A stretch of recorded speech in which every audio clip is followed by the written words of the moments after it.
So, I 100%ed Kabuto Park. No, really, I did. Here's the proof. I want to give you my honest opinion on the game, so let's jump right in. Before the video starts, I will be spoiling the game and the story, so please play the game for yourself before continuing the video. When you start the game, you learn that you are a kid on summer vacation traveling to this place called Kabuto Park, where bugs from all over the world somehow exist in this one spot.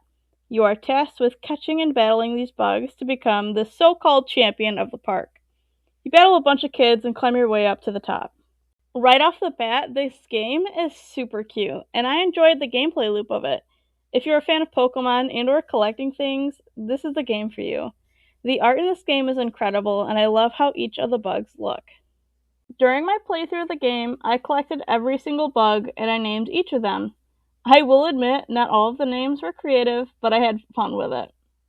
The game is very cozy, and it only took me 4.5 hours to 100%. And that's because one of the achievements took me forever to get. The story is only about 3 hours long to get through. Well, it took me that long because I spent a lot of the time collecting bugs in between battles. When you battle, you interact with very interesting characters, from a character that drops some weird slang to the developer of the game. I thought it was very charming that the developer had a little insert in the game. I thought that 100%ing Kabuto Park was a very simple task and can be easily achieved by anyone who is willing to put the time in. The only complaint that I had with this game was the Shiny Huntress achievement. This achievement was the hardest to get, due to it being a completely random chance on when you would get a shiny bug.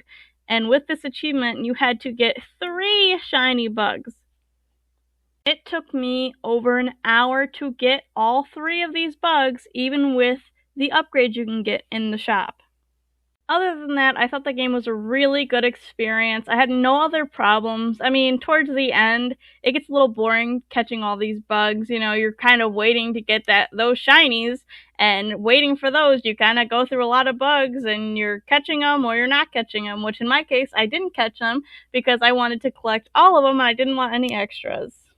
My favorite part of the game by far is it's not an aquarium, but it's a display of all of your bugs. And you can roll which bugs you get in it, and I think it's really pretty. I loved the mantis bugs that you would get, and I just would catch a bunch of them before selling them, just to have a full mantis box. That was my favorite part of the game by far. Is this game for everyone? I would definitely say no. This game is not for everyone.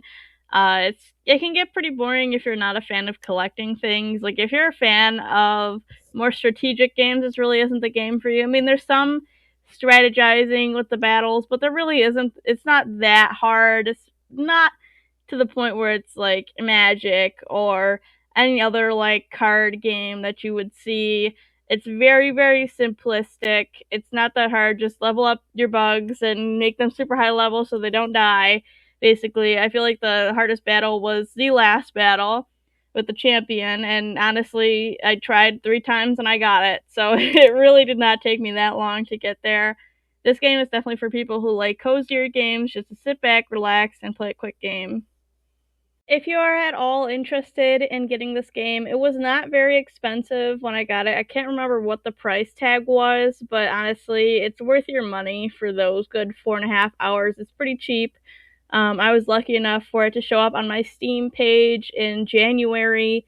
So if you would like to get the game, check it out on Steam. I will link it in the description below.